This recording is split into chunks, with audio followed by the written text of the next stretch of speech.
కనీసం ఊరు నుంచి 1000 కన్నా ఎక్కువ మంది పోవాలి. పోయి ఒకటి చెప్పాలి, మా గ్రామ శివారులో మీ కంపెనీ ఏర్పాటు చేయకూడదు, దీనివల్ల చాలా నష్టం ఉంది. వాళ్ళు అబద్ధాలు చెప్తారు, వాళ్ళు నిజాన్ని అబద్ధం చేస్తారు, అబద్ధం నిజం చేస్తారు.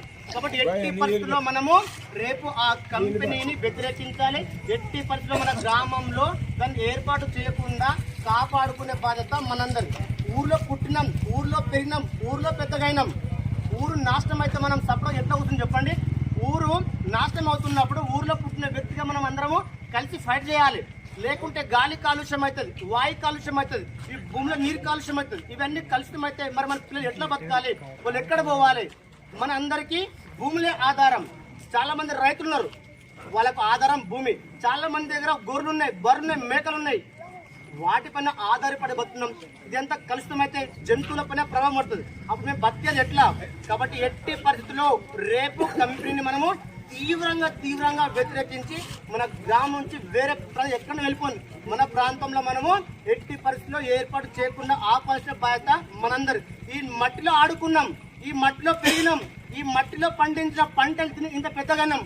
కాబట్టి ఈ భూమిని మనము కలుషితం కానియొద్దు, ఇక్కడ ఉన్న వాటర్ని కలుషితం కానియొద్దు, ఇక్కడ ఉన్నటువంటి గాలిని కలుషితం కానియొద్దు. కలుషితం అయితే మన బతకడమే అసాధ్యమవుతుంది. కాబట్టి ఎట్టి పరిస్థితుల్లో మనం ఆ కంపెనీకి మన ప్రాంతంలో అవకాశం ఇవ్వకూడదు.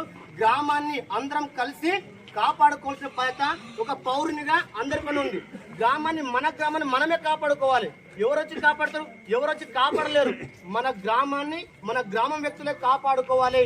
కాబట్టి రేపు అందరూ ఎవ్వరు కూడా పనికి పోవద్దు. మళ్ళీ దయచేసి చెప్తున్నా, ప్రజలారా మీరు దండం పెడుతున్నా, రేపు ఎవరు కూడా పని పోకుండా సైడ్ కాడికి పోయి ఆ కంపెనీ మా ప్రాంతానికి వద్దు, మీరు ఇక్కడ నుంచి వెళ్ళిపోమని అందరూ ముక్త కంఠంగా చెప్పాలి. అందరు ఒకే మాట పని ఉండాలి. నువ్వు ఒక మాట కాదు, అందరు ఒకే మాట, కంపెనీ వద్దు. దానివల్ల నష్టమే. కాబట్టి ఎట్టి పరిస్థితుల్లో కంపెనీ మన ప్రాంతంలో అవకాశం కాపాడుకుందాం. కాపాడుకుందాం.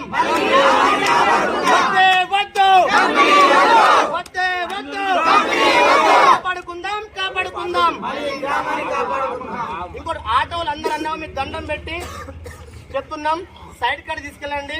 మీకు దయచేసి చెప్తున్నాం, ఆడపిల్ల కోసం 10 గంటలకు ప్రతి ఒక్కరు అక్కడ ఉండాలి. 10 గంటలకు 10 గంటల ఆడ ఉండాలి. ఎవరికి భయపడకండి. మనం ఏం తప్పు చేస్తలేం.